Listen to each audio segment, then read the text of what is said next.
Hello and welcome to Corgi Town, USA. My name is Candy. In my lap is Chuckles, our spokescorg. I'm Catherine. At my feet is Digby. Somewhere else in the room is Indy, the honorary corgi. And we have Booger and Mortimer Barnabush. The whole Corgi committee is here. The whole committee is. If you're new here, hi, welcome. Every week we have new episodes, all things corgi and pet parent lifestyle. We're here to bring you information and grooming training, what's important to choose the right breeder, if you're going to rescue, what to ask, why you should rescue, all these types of things. Yes. But we also try to be a source of information for you. So things that might be useful as pet parents when it comes to planning and making sure our babies are well cared for, both here and in the hereafter. And in the hereafter, yes, we've done all kinds of episodes on that. But today, it is Leighton from Copper State Planning. What happened the other day, because I'm in a networking meeting with Leighton, and he said something about planning for your pets in your wills and trusts. And I went, oh, we never thought of that. I mean, we think of it, but we never thought of We it. should think of it. We should think of it. And I've thought of it. And anyway, Should we bring them on? we should bring them on. Okay. Everybody, please welcome Leighton with Copper State Planning. Leighton, thank you so much for joining us today. Hello. How are you? Hello. We're good. Thank We're good. you. We're happy to have you here for sure. Yeah. Good to be here. Thank you. Well, we're excited. We're very eager students here, very eager pupils to have you. If you don't mind, just tell our listener viewer, tell us about you and about what you do. Oh, of course. Well, I'm an estate planning attorney and a father to, that one right there. Hi, Valen. And yeah, that's what I do. I make trusts and help people administer their estate. And then the rest of the time, I'm father to this one, as well as a dog father. I imagine that all keeps you pretty busy. Pretty busy. It's chaos right now. Trying to We don't know anything about that. I know we have a house full of like corgis that have been borking. So, well, okay, great. So tell us, how did you get started? Like specifically in law estate planning. Can you kind of tell us how you got started? Maybe what you like, maybe what you don't like about it. Sure. Well, first you go to law school, and in law school, I had stints at the city prosecutor, the attorney general, and also with the judge. So I was exposed to some areas of the law, and then I got out and I did family law. I thought I would like trial work. I did like trial work, and then I decided I did family law, and so the dog is now chasing a bone. That happens here in the studio all the time. She's like barking or like running and pulling our internet cord out, and then we have to come back or knocking down equipment. We're used to it. No problem. Corgis run the town over here. We're not terribly professional here. No studio. We have fun with it. Okay. Where was I? Family law. Decided I didn't like doing family law, so I switched to business and tax, and then to estate planning, where I now reside. I find I like it a little bit better. It involves more financial planning and tax planning, and it's more interesting. Yeah. Well, we're certainly grateful that we have people like you doing that. So let's get into the nitty gritty. We're talking about having pups, and so I would like to know, sort of for the layperson, me being the layperson, if I come to you as a client, I've got 3 corgis, and I say I don't, what if something happens to me? Yeah. What advice do you give me on what I should set up? Like what documents, what I should have? How would I get started? Absolutely. It depends a lot on what you would like to have happen for our fur babies, or also it does depend a lot on how much you have. So for an estate which only has, say, the house and the car, there's not enough funds in there to make a sizable pet trust. So sometimes it's just easier to just gift the dog and $10,000 to the person you want to have to care for for children. But on the upper end of the spectrum, or if we really love them and we have no children of our own, maybe we want to provide for our final furry companion. In that case, we can make what's called a pet trust. And it's called a pet trust because it's a trust whose beneficiary is technically the pet. And in that case, we could set aside a large amount of money, and that could be used to, pay vet bills if the dog has any illnesses.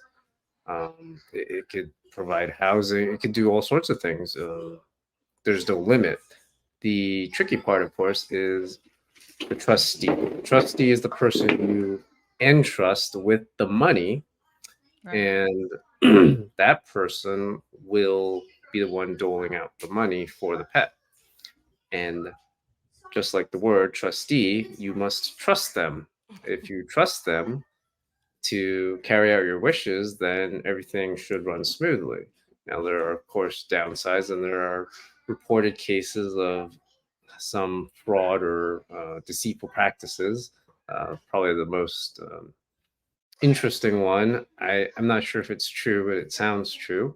Someone created a pet trust for their pet, and the trustee was a bank, and the bank would come to the caretaker's home, check in on the pet, and deposit the money. I think it was 500 a month or something like that. And this went on for, I don't know, 20 something years. And finally someone started thinking, hey, this pet is an extremely long-lived dog. Yeah. What's going on? Well, it turns out that the caretaker had just been replacing the dog and showing the dog to the banker and just pocketing the $500. Goodness gracious. I mean, you try to do that with the kids' goldfish, and get a goldfish that looks the same because that's easy. But a dog, wow, would think they cost have more different- than I think it would cost more than the $500 just to just to get the right breed, color, and all that other stuff. Get him matchy Matchy and matchy. matchy interloper. That's pretty disturbing, although I'm not quite surprised. But I'm seem to remember, was it Leona Helmsley? Yeah. She was very wealthy and she left everything to her dog, but from what I understand, she didn't really the rights were so limited. Like it was so written that only things for the pup were in there. Like the people taking care of them didn't really get any other provisions, that they had to like prove all the expenditures were for things for the dog. Like it was very strict. And she had, I mean, like 2 billion, it's an amazing amount of money. Only for the dog. Yeah. Do you remember that case? Yeah, I remember that case because it was in New York. Yeah. I mean, it's just a very famous rich lady left it all to the dog, but she didn't, as far as trustees, I'm not sure how that worked, but I know that it was very strict. It was written in a way that it was very hard for somebody to use her money for anything other than that little pup. Yeah. So that brings up another question. And we don't think about this because unfortunately our fur babies tend to leave us before we leave them. And when we're older and we get a fur baby, we may leave first. So we've made the provisions. We've got someone to take care of the dog, that sort of thing. A trustee that we A trust. trustee that we trust. Yes. And now what ends up happening with the money that's still there when the pet says goodbye and crosses the rainbow bridge? So that is why wealthier people or people who want to leave a rather large bequest for the pet, that's why the trust is the correct structure. Because whereas if you just gifted the caretaker the $10,000, that's it, you're done. There's nothing left. When Right. the pet ultimately passes, that is it. Another pet that this actually works very well for is parrots and turtles, who live Yes. much longer than we do. Mhm. Yep. Okay, but for dogs who unfortunately have a shorter lifespan than us, when they pass, you are able to dictate where the remainder goes. So let's say you leave $100,000 in trust, you give it to I don't know, Chase Bank. Right. And they do their job, they dole out the money, and there's $50,000 left by the time, Kensington, my dog, by the time she passes. Now, I would probably say I would like my daughter, Audrey, to have the remainder of the $50,000. Or it could be a Okay. charity. It could go to, Corgi Rescue USA. Okay. We like that. Yes. Yeah. You know? So the terms of the trust will then tell the trustee, okay, upon the beneficiary's death, the remainder balance shall go to the remainder beneficiary. Okay. That makes sense. Well, I have a question. So we brought on last season, we interviewed a couple that had taken on a dog for a coworker. Mhm. The dog was in very poor shape when he came on. They took the dog from a coworker who I think it was her brother. That was his dog. He was incarcerated. And the sisters said, "Okay, can you take him?" They said, "Sure." When they got him, he was emaciated, he was malnourished, he was neglected. He didn't have clean drinking water, he'd never been inside. It's just a very bad, it was abuse situation, abuse and neglect. So they took him in and they cleaned him up and they got him good medical care and he was doing awesome and they were training him and he was, had a nice comfy life. And then when the brother was released from jail, he came out and they sued the couple for custody. This was after his mother had said, "You should just keep the dog. You should just keep him.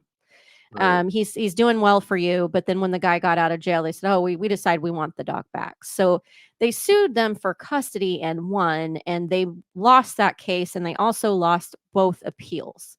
So what we learned about this, The couple lost the case. the and- couple, yeah, thank you. Sorry, too many pronouns. Yeah. But they lost that, and we've learned that, and this is across all the states, we're learning. Yep. We had an update where we interviewed Sophia again for how are you guys doing now? Because the sheriff had to come and take the dog and physically remove him from their custody. It was enforced. It was an enforced law. And they said that we've learned that animals like that, such as pets, are considered as physical property and not sentient beings. Yeah. So now the aim of the mission is to change that in the eyes of the law, so that we have some laws that protect the rights of the animals, so that what happens is in their best interest. In a case like this, you're talking about someone who might have a will, a trust, these things set up. Is there a possibility that would all have to go through probate anyway? And then are there risks there? Well, it depends how you set up your estate plan. If we do a revocable trust and if it's done right, if there's an assignment of personal property, then no, you don't have to go through probate because everything will be titled correctly. It'll be titled in the name of the trust. Well, all you have to do is sign a few papers and then transfer the title to the new trustee. So that's how the trust works. Okay. You're correct. And yes, it was something I wanted to talk about, that pets are considered property in the United States. There is also that one case of this Florida home. Some European billionaire heiress left everything to her dog. And now some dog has, or used to have, some large property in Florida that jet sets around. It's a crazy story, but apparently true. Europe has different laws than we do. Mhm. But so in the United States, yes, they are considered property. So if you did have a will or you had no will, then you do have to go through probate, and then your heirs will just receive the dog and all the money. There's no pet trust, there's no provisions for the pet. If you did a will, again, you would have you could do the gift. You could also create a testamentary pet trust, which is um, it's a trust created upon your death, and you can put that testamentary trust in both the revocable trust or the will. So really, a will versus revocable trust, probate or not probate, is more of a question of style rather than end result. Okay. So if you don't make provisions for your pet, then anything could happen to the pet, and you can get a situation like another one that we just heard about. Speaking to Sophia, the woman who took this dog in and brought it back up, but another situation where couple is engaged, he buys her a dog, she has the dog, he unfortunately before they marry left, was I think he was killed or something in a car. I don't know. He passed Anyway, he away. passed away, and his family is saying that that dog is part of the estate. Yes, it would be without Wow. having a will in place. That would Let's be the probate we're talking about, right? Yeah. They just have to Right. enforce it that they consider him as property that they want or they don't want her to have. Right. So Okay. there's two ways to die to go through probate. That's intestate, where you don't have a will, and then there is testate, where you do have a will. Now, just because you have a will doesn't mean it's still good for, let's say, this married couple, or let's just make them boyfriend girlfriend. Yeah, that's what they were. They were boyfriend and They're girlfriend. affianced. They were enfianced, Affianced. yes. One fiance. Then it's technically whoever owns the dog, because again, dogs are property, and because they weren't married, it's separate property, and it's a little hard to prove joint ownership of a dog. But let's say they both pass, then it's like, okay, in the same car accident. Well, Yeah. who owns the dog at that point? Right. Is it boyfriend's estate? Is it girlfriend's estate? Or was it a jointly owned animal? Because if it was boyfriends only, and if it was his money that did it, he paid all the vet bills and everything. Even though that, by all rights, girlfriend should get the dog. It's technically Right. boyfriend's dog, and it'll go to boyfriend's family through intestacy. Wow. Even as a gift. He would have Even as a had to gift the dog to girlfriend. Yeah, he did gift the dog to It'd have to be in writing had to be in somehow, writing. right? 'Cause it's not part of the estate. So that's I like where then you're they'll going probably with this. go through court battle to prove that he did in fact gift it, because he's dead. He can't tell us what he Right. did. Leighton, I had no idea when I said, hey, you got to come on our show, how complicated this is. It is as it It is the as- law, though. It's the law, and It is but complicated. we think about it for those of us with children. We think about it for our children, and setting up all this stuff. I think I was in my 20s, and I looked at my mom's will, and it still had me going, because my dad passed when I was little. It still had me going to like my brother and my sister as my caretakers. And I'm like, Mom, I don't think so. I think we need to update this a little bit. And she goes, oh, okay. But we don't think about it for our pets. Well, And that's what I want to ask, though. So, what would you advise someone going into a union like this and decide to get pets? Because it's where times are a little less traditional. Not all couples marry at all anymore. right. Sometimes they just cohabitate, or they don't even cohabitate, but they stay together for years. If it's something like acquiring a pet together, what would you suggest somebody would do? Paper trail, I guess, to protect that the dog would go to you or your significant other if something happened? Absolutely. So if there's any paper trail registration, we have to register our dogs in Maricopa County, as you know. Yeah. So if you do the joint registration, that's further proof that you both consider the animal jointly owned. If you register it with the vet, again, as two owners, Yeah. that further proof. But you're right, a lot of couples, and I'm finding in this day and age, a lot of older couples too, they never marry because they got burned and they don't want to get married again, or they have children already.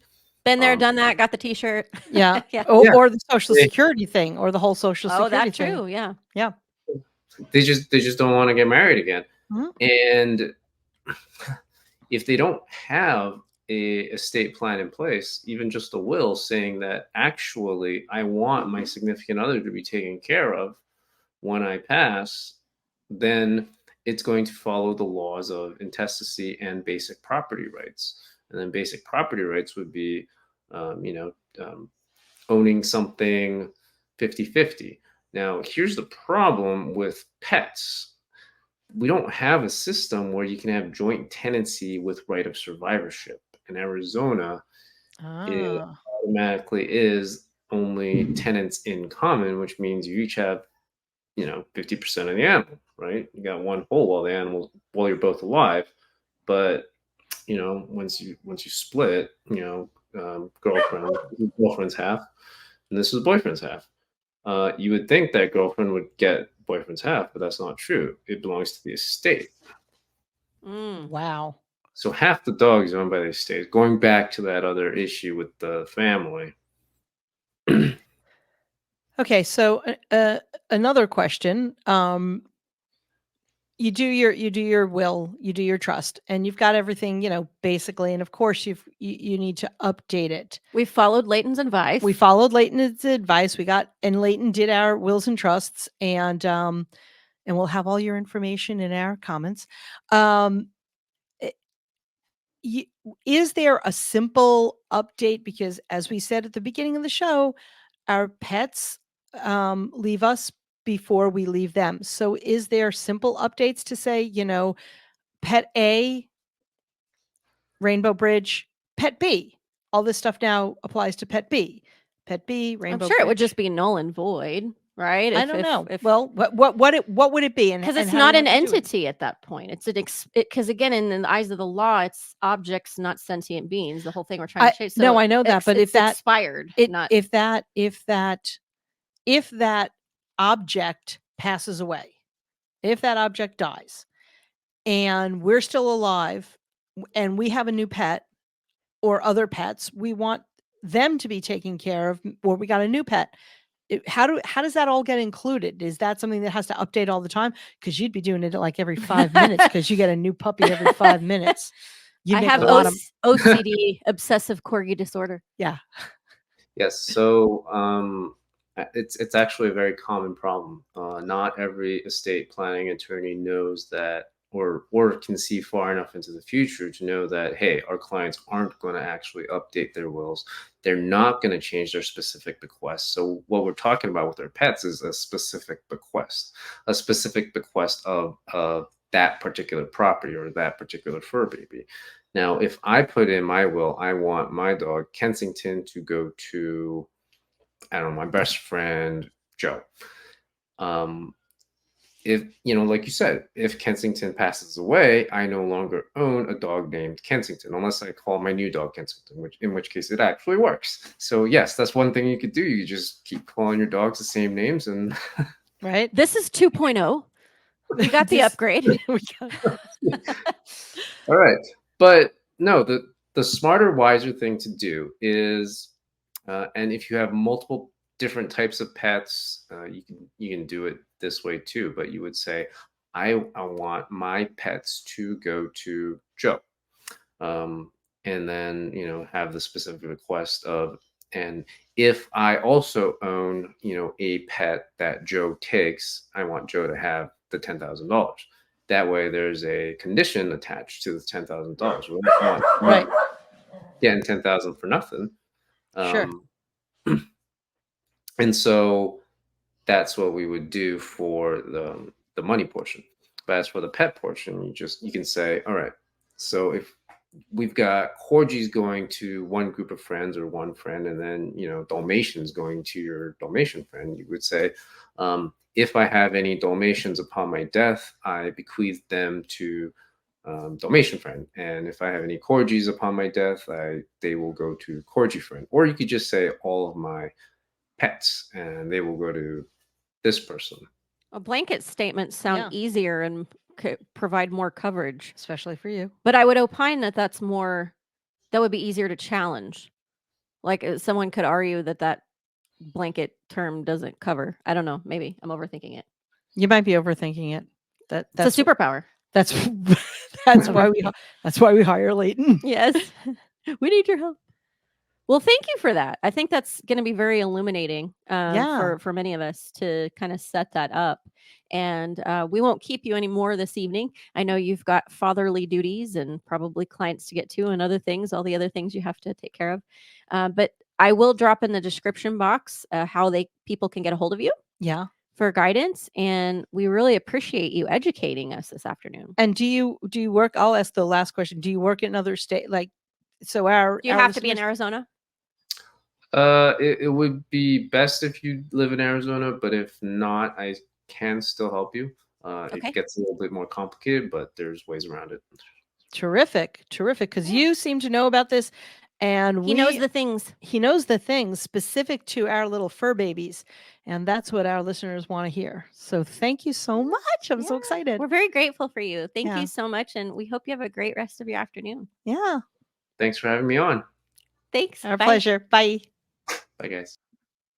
So are you going to do blanket or are you going to do specific names? I feel I- like blanket. I I think blanket is going to cover and there are other options, like I know Arizona Humane Society here in Arizona, if you give that, if you donate a certain amount of money, they will make sure your pets go to a good home. Oh, good. Well, and what do they consider a good home? There's so much to do, but yeah, Right. sit down with Leighton, sit down with your with your legal planner, and get it in writing. get it some in ink writing. gun. And so much for divorce. I mean, everything. Yeah, there have been a lot of nasty custody cases Yes. with pets upon divorce, unfortunately. But our friend Tawny from Shade Out DM, she actually makes Casey's Keepers. And you can purchase these from her if you go to Casey's Keepers. But she makes a binder where you put a picture of the animal in there, and then there's all this information on their habits, their favorite foods, what they might be allergic to, medical history. Put all that in there. It's really good for dog sitters, but it's also good if something happens to you. happens to So you. it'd be a good thing to have in conjunction with some legal paperwork. Absolutely. Very informative episode. We Yeah. hope that you learned something. We certainly did. We're here for you every Thursday, all things Corgi and Pet Parent Lifestyle. We're going to sign off. Thanks for joining us. It's Candy and Chuckles. And Catherine and Digby and Indy. And of course, Booger and Mortimer. And Booger and Mortimer. We'll see you next week. Bye.